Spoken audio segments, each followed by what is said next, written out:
Voltamos em 30 segundos. Uma história angustiante terminou com um final feliz, ainda bem, no Rio de Janeiro. Um bebê de apenas um dia de vida foi levado da maternidade e resgatado horas depois pela polícia em uma favela da Zona Norte. Foram horas de agonia e tensão. Toda a família ficou apreensiva quando descobriu que o pequeno Ravi, que nasceu na madrugada de ontem, havia desaparecido da maternidade Maria Amélia Buarque de Holanda, no centro do Rio. Felizmente, ainda de manhã, o avô do menino recebeu a boa notícia. Meu Deus, obrigado, Senhor, tu és fiel, Pai! Ravi foi encontrado no Morro da Casa Branca, na Tijuca, zona norte do Rio, na casa de Cauane Malaquias da Costa, de 19 anos. A polícia começou as buscas depois de ver as imagens do circuito de segurança da maternidade. Ela aparece com uma mochila e uma sacola onde estaria o bebê depois de circular pela unidade sem despertar suspeitas. A ação aconteceu enquanto a mãe e a avó de Ravi dormiam. A Nívia, que é a mãe do Ravi, estava amamentou o Ravi. Minha esposa, após a amamentação, trocou a fraldinha dele e botou ele deitado no cestinho. E parece que a Nívia dormiu profundamente e a minha esposa também.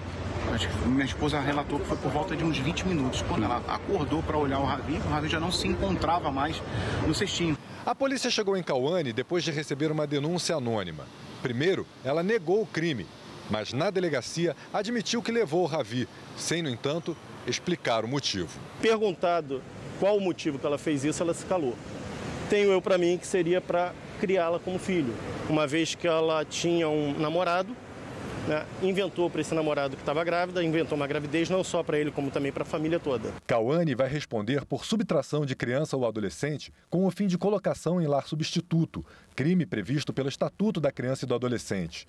A pena pode chegar a 6 anos de prisão e o pequeno Ravi, com tão pouco tempo de vida, já tem muita história para contar quando crescer. O Ravi já está conosco aqui, ó. Está de volta aqui, ó. E hoje é véspera de feriado prolongado. Vamos ver como estão as estradas, a saída do paulistano para os dias de folga. A repórter Estela Freitas está na Agência de Transporte do Estado de São Paulo, a Artesp, né? Aí nos monitores você pode ver todas as estradas do estado, né, Estela? Como é que está o trânsito?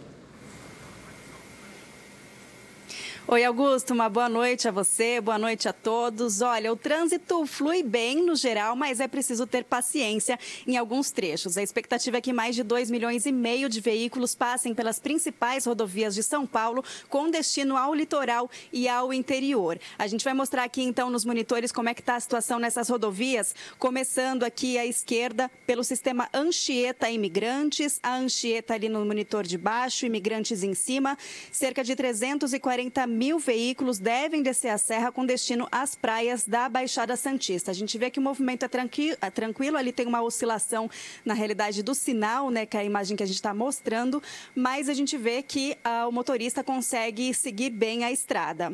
Agora, para o litoral norte, a previsão é que circulem quase 200 mil veículos pela rodovia dos Tamoios, que a gente vai mostrar agora no monitor ao lado. Também ali o trânsito é bastante livre, então o motorista vai bem sossegado ali no destino ao litoral norte. A gente vai passar agora por uma situação mais complicada, que é a Castelo, né? Ali no sistema Castelo Raposo, que liga a capital ao interior. É esperado um fluxo de 635 mil veículos, então a gente está vendo aí a Castelo na praça de pedágio, na altura de Osasco, Barueri, e está bem carregado, viu? São 4 quilômetros de congestionamento. Ao longo da rodovia também tem alguns pequenos trechos de lentidão, então é preciso ter paciência. Mudando agora para o sistema Anhanguera Bandeirantes, nos últimos monitores ali, Anhanguera em cima, Bandeirantes embaixo. No sentido anterior, são esperados mais de 850 mil veículos. Pelas duas, o trânsito está carregado, mas normal para o horário. E a gente volta, então, para falar sobre o retorno do paulistano para a capital. É preciso também ter muito cuidado, né, para evitar ali os horários de pico, porque para quem vem do litoral, a expectativa de maior movimento é entre o sábado à noite e a manhã de domingo. Para quem vem do interior, é domingo desde a manhã até o final do dia. Então, é preciso ter muita cautela ali. Augusto, Amanda... Obrigada, Estela. E de São Paulo, vamos direto ao Rio de Janeiro conversar com Tony Vendramini, porque ele está na rodoviária da capital fluminense e vai nos contar sobre a movimentação aí. Como é que tá, Tony? Boa noite para você.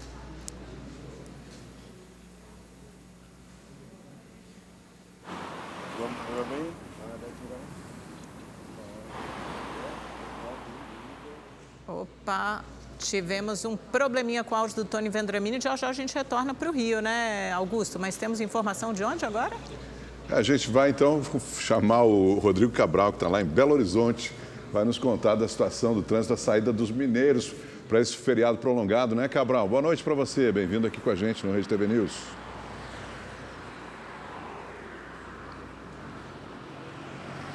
Boa noite, Augusto, Amanda, a todos que acompanham o Rede TV News. A movimentação de veículos que deixam a capital mineira na véspera do feriado prolongado é intensa nesse começo de noite. Hoje é feriado aqui em Minas Gerais, em algumas regiões, em comemoração ao Dia do Funcionário Público. Quem pegou a BR-040 em direção ao Rio de Janeiro precisou de paciência por causa da interdição total da rodovia. O motorista de uma carreta-tanque carregada com óleo diesel perdeu o controle da direção e tombou. O veículo fechou as pistas nos dois sentidos. O engarrafamento chegou a mais de 20 quilômetros. Teve família que ficou esperando por mais de 7 horas para seguir viagem. A concessionária que administra a BR-040 estima um aumento de aproximadamente 20% no tráfego em comparação aos dias normais. A previsão é de 606 mil veículos circulando por aqui até o próximo domingo. A Polícia Rodoviária Federal reforça a fiscalização e alerta para a possibilidade de chuva nos próximos dias, o que exige mais cuidado, mais atenção, maior prudência dos motoristas. Já a Operação Finados da Polícia Militar vai fiscalizar cerca de 30 mil quilômetros de rodovias do estado. Foco principalmente no combate ao tráfico de drogas e na lei seca. 1.200 militares estão em mais de 100 locais estratégicos. Augusto, Amanda. Obrigada, Cabral. E olha, conseguimos restabelecer contato com Tony Vendramini, que está na rodoviária no Rio de Janeiro e traz informações sobre a movimentação por lá. Oi, Tony. Oi, Amanda, Augusto, boa noite para vocês, boa noite a todos que nos acompanham. Pois é boa sim a movimentação aqui na rodoviária do Rio, Amanda, Augusto, e a tendência é que siga intensa nos próximos dias, e não só de partidas, mas também de chegadas, porque tem muita gente vindo para o Rio de Janeiro por causa da decisão de sábado, a grande decisão da Libertadores da América entre Fluminense e Boca Juniors da Argentina no Maracanã. Então a estimativa é que quase 200 mil passageiros circulem aqui pelo terminal entre hoje e segunda-feira, isso entre embarques e desembarques, e 41 mil somente hoje. Uma informação importante para quem deixa o Rio de Janeiro em direção às cidades da região serrana. Atenção redobrada. Isso porque a BR-116, que é a principal ligação entre o Rio de Janeiro e Teresópolis, está operando no sistema pare e siga no trecho da serra.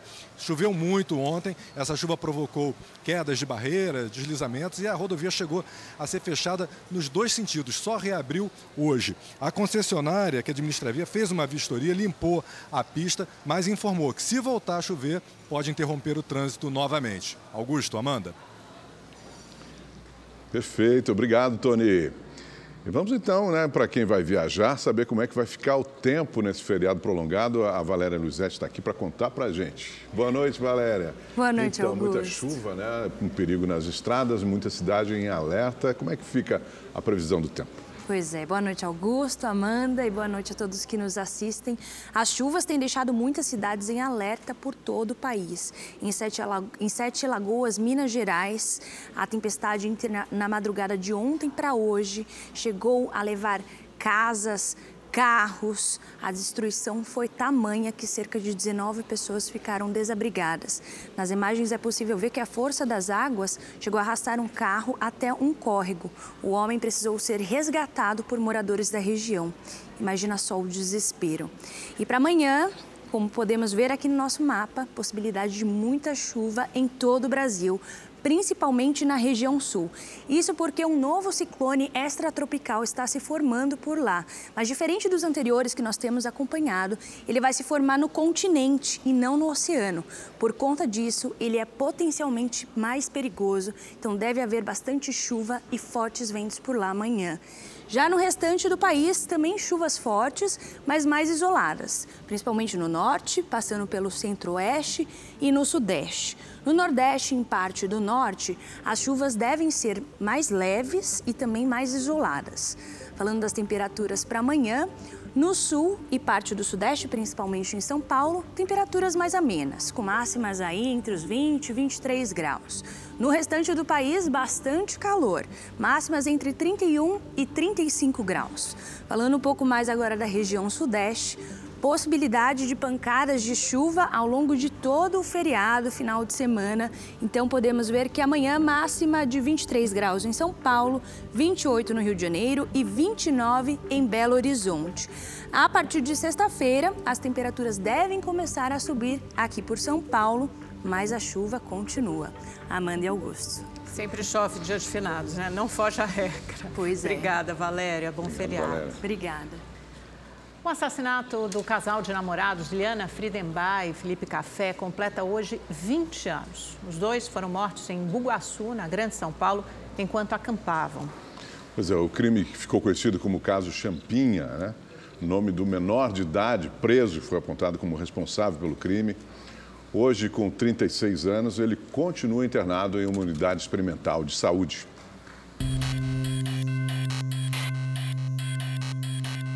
Novembro de 2003, Liana Friedenbach, 16 anos, Felipe Café, 19.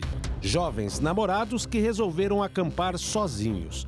Uma simples aventura que terminou com um crime brutal. Ela era muito alegre, era uma companhia muito gostosa. Isso é uma marca assim, que ficou para mim da Liana. Alegria, muito risonha. No caminho do sítio onde iriam acampar, Liana e Felipe foram vistos por Roberto Aparecido Alves Cardoso, o Champinha, que na época tinha a mesma idade de Liana. Foi aqui que tudo aconteceu, na divisa dos municípios de Embu-Guaçu e Juquitiba, na região metropolitana da Grande São Paulo. O local tem muitos sítios que são utilizados para acampamentos. Liana e Felipe, os dois foram muito agredidos. E a jovem ainda sofreu abuso sexual. Na manhã seguinte, Felipe Café foi assassinado com um tiro na nuca por um comparsa de Champinha, Paulo César da Silva Marques, o Pernambuco. Liana ficou nas mãos de Champinha por mais 3 dias. A adolescente foi estuprada e torturada inúmeras vezes. A proibição, por exemplo, dela falar. Isso aparentemente é um detalhe, mas não é um detalhe. É um elemento essencial da crueldade. Depois de muito sofrimento, Liana Friedenbach foi assassinada por Champinha. A garota levou 15 golpes de facão e uma pancada na cabeça. Olha, eu te diria com honestidade que eu acho que assim, eu estou o melhor possível. A tristeza existe quando eu paro para pensar no que aconteceu. Eu não vivo isso 24 horas por dia, porque senão não há quem resista. Eu sempre uso o exemplo de quando você joga uma pedra no lago, as ondas que se formam depois. O dano é muito maior do que uma vida que se perdeu. Assim, famílias são destruídas. Em poucos dias, a polícia conseguiu solucionar o caso e prender os criminosos. Todos já foram a julgamento. Paulo César, o Pernambuco, pegou 110 anos por cárcere privado, sequestro, homicídio e estupro. Ele continua preso. Aguinaldo Pires foi condenado a 47 anos pelos múltiplos estupros, mas já está em liberdade. Antônio Caetano da Silva pegou 26 anos por estupro, sequestro qualificado, favorecimento pessoal e porte ilegal de arma. Desde 2020, cumpre pena em regime aberto. Antônio Matias de Barros foi condenado a 6 anos por sequestro, porte de arma e favorecimento pessoal. A pena já foi cumprida.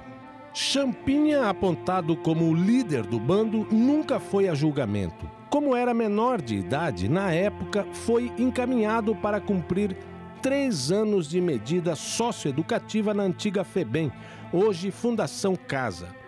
Quando estava para ser liberado, um laudo apontou transtorno de personalidade antissocial.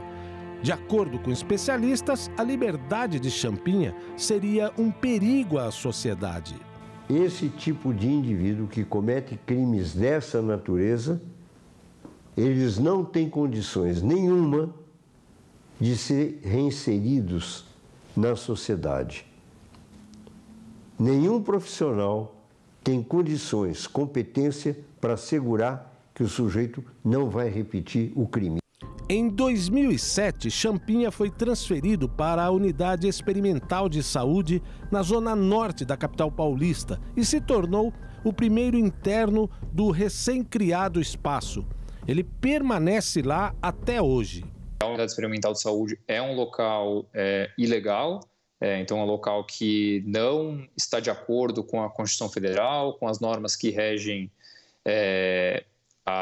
as medidas aplicáveis a quem comete atos infracionais ou crimes, e muito menos em relação àquilo que se poderia dizer como acompanhamento de saúde. O Instituto Brasileiro de Ciências Criminais, com atuação no direito penal e criminal, diz que a situação da unidade é indefinida, tanto no campo jurídico quanto no campo sanitário. É uma unidade de exceção, porque ela não é do sistema prisional, ela não é do sistema socioeducativo, ela não é do sistema de hospitais de custódia, mas ela está submetida à Secretaria de Saúde e não tem um programa terapêutico para os internos. Então ela fica nesse espaço de não ser nada, então não tem nenhuma implicação, nenhuma consequência, caso não siga as demandas que os outros sistemas têm que seguir, né? A própria ONU já pediu em decisão o fechamento da unidade e nada acontece. A interdição de Champinha é questionada até mesmo pelo pai da vítima, que é jurista. O caso dele é diferenciado, porque ele não tem condições de convívio social. O que não se pode é se determinar uma prisão perpétua. A gente não tem prisão perpétua no Brasil. A gente precisa ter clareza legal para poder ter um debate lógico, lúcido.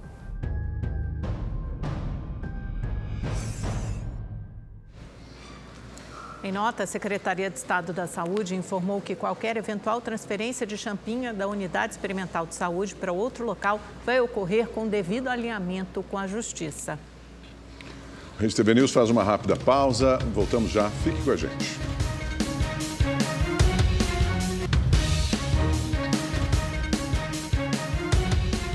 O Copom, Comitê de Política Monetária do Banco Central, reduziu mais uma vez a taxa básica de juros, como esperado. Vamos a Brasília, onde o repórter Igor Damasceno tem mais informações. Ô Igor, o mercado previa já por unanimidade que a taxa Selic seria cortada em 0,5 ponto percentual e foi exatamente o que aconteceu, né? Isso mesmo, Amanda. Boa noite a você, também ao Augusto. Boa noite a todos que nos acompanham. A taxa foi reduzida de 12,75% para 12,25%. A redução de 0,5 ponto percentual já era prevista pelos investidores e também por especialistas. É a terceira redução seguida. De acordo com o Comitê de Política Monetária do Banco Central, a decisão unânime só foi possível por causa da estabilidade da inflação. No entanto, nos próximos meses, a tendência é que o ritmo de queda tende a permanecer em 0,5 ponto percentual, porque o Copom classificou o cenário internacional como desafiador, motivado pela guerra entre Rússia e Ucrânia e Israel e Hamas. A taxa Selic influencia todas as outras taxas de juros do país, porque é o principal instrumento de política monetária utilizada pelo Banco Central para controlar a inflação. Mais cedo, o ministro da Fazenda, Fernando Haddad, disse que o Copom tomou a decisão certa. No entanto, disse que o patamar de 12,25% ainda é elevado e que pode atrapalhar o desenvolvimento econômico do país. Por meio de nota, a Confederação Nacional da Indústria concordou com o ministro e disse que a redução de 0,5 ponto percentual é insuficiente. Voltamos ao estúdio. Obrigado, Igor. E agora sim, uma boa notícia: os passageiros que utilizam os ônibus municipais de São Caetano do Sul, na região metropolitana de São Paulo, não vão mais precisar pagar a passagem. Sem precisar pagar a passagem de ônibus, a Joyce vai economizar. Eu achei maravilhoso, reduziu muito o meu custo. Eu acho que vai melhorar também a questão do meio ambiente, a questão da poluição dos carros, e eu achei excelente. Pela nova lei, todos os passageiros poderão pegar os ônibus das 8 linhas da cidade de graça, independentemente da idade. O investimento previsto é de cerca de 3 milhões de reais por mês ou de 35 milhões de reais por ano. Apesar das cifras altas, o valor corresponde a 1,44% do dinheiro disponível no caixa da Prefeitura. O primeiro relatório que a gente tem da Secretaria de Mobilidade, do próprio concessionário, da consultoria técnica, é que o programa funcionou extremamente bem, inclusive já no pico da manhã. Deixa o carro em casa, vamos de ônibus, vamos melhorar a fluidez do trânsito em São Caetano do Sul. São Caetano do Sul é a 25ª cidade paulista a contar com a tarifa zero. Diariamente, o município transporta cerca de 15 mil pessoas. Com a gratuidade, a expectativa é atender mais de 22 mil usuários por dia. Eu gostei, particularmente eu gostei. Uma porque a gente economiza, né? Eu acho que é um jeito de ajudar a população, porque eu percebi que os ônibus eles não estão vindo lotados, que geralmente a gente sempre pega o ônibus lotado e parece que tem mais ônibus nas linhas. E a Kátia tem razão. Para suprir a nova demanda, a Prefeitura vai adicionar mais 5 ônibus à frota atual, que passará a contar com 54 veículos. Quem ainda tem crédito no bilhete do ônibus municipal terá o dinheiro devolvido. A partir do dia 13 a gente vai soltar uma nota oficial de como vai ser feito esse ressarcimento, porque são vários públicos, né? Tem estudante, tem vale transporte e o vale comum. O governo federal assinou um decreto de garantia da lei e da ordem em portos e aeroportos para combater o crime organizado. Vamos a Brasília conversar com a repórter Maria Ferreira, que acompanhou a cerimônia desse anúncio, né? Maria, o que diz especificamente a GLO para Rio de Janeiro e São Paulo? Só esses 2 estados, por enquanto. Olha, Amanda, basicamente isso. Boa noite para você, para o Augusto e a todos que nos acompanham. Essa GLO vai permitir, então, que as Forças Armadas possam fazer tudo o que a Polícia Federal faz. Recentemente, o presidente Lula havia dito, né, que no governo dele não teria GLO, mas o ministro da Justiça, Flávio Dino, disse que o presidente se referia, na verdade, a áreas urbanas. E essa GLO assinada hoje é para aquelas áreas federais. Bom, o presidente Lula assinou esse decreto hoje, portanto já está em vigor, mas as operações de fato só devem começar na próxima segunda-feira e duram aí por 6 meses, pelo menos. Essa é uma resposta ao governador do Rio de Janeiro, Cláudio Castro, que pediu ajuda federal para combater o crime organizado e enfrentar, né, os problemas de segurança do estado. Há 10 dias, criminosos incendiaram 35 ônibus e um trem na capital fluminense como reação à morte de um miliciano. E, bom, com essa GLO, as Forças Armadas vão empregar 3.700 militares nessas operações, que vão contar com o apoio de policiais federais também. Isso vai ocorrer em 2 aeroportos, Galeão e Guarulhos, e em 3 portos, o de Santos, em São Paulo, e 2 no Rio de Janeiro, na capital e em Itaguaí. Haverá reforço também na fiscalização da faixa de fronteira de aproximadamente 2.300 quilômetros, principalmente nos estados do Paraná, Mato Grosso e Mato Grosso do Sul. E aí, para isso, não precisa de GLO.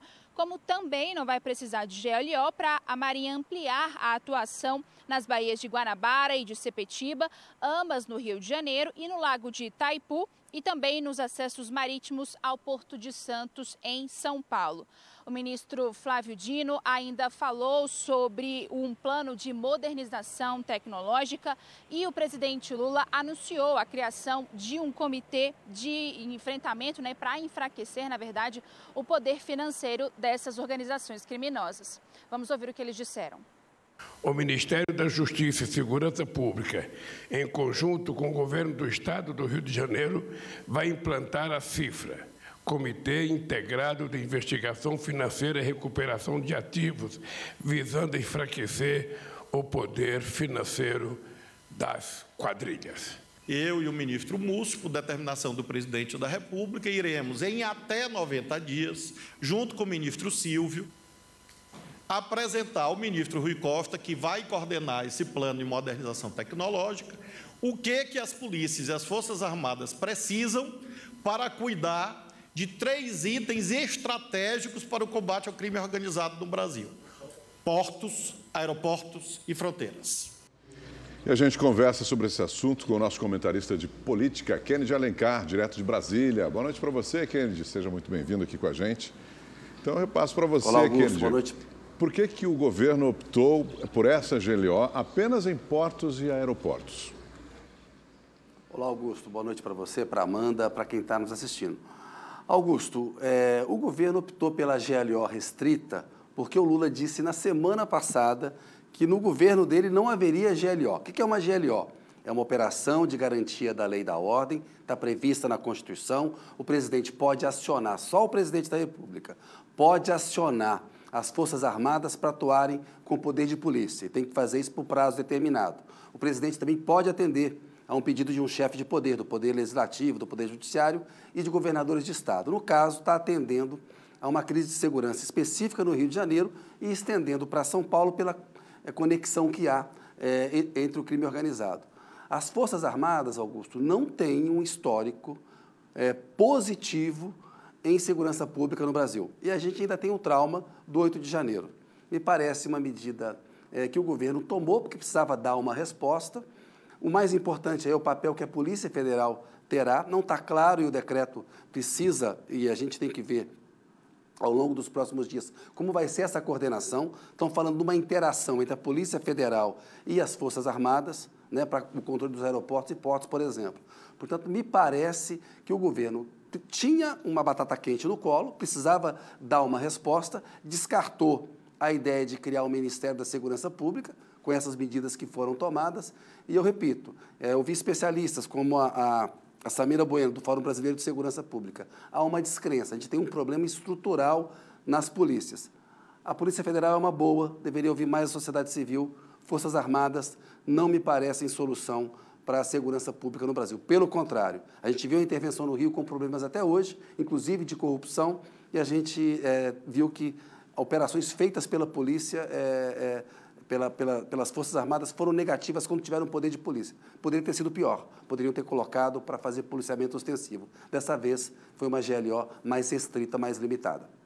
Kennedy, falando um pouquinho sobre o cenário internacional, como é que o Brasil, o governo, né, o Itamaraty, enxergaram o fato de, infelizmente, não haver brasileiros nessa primeira saída da faixa de Gaza para o Egito, né, nessa primeira libertação? Será que vai haver uma sinalização positiva nos próximos dias, a saída dos brasileiros?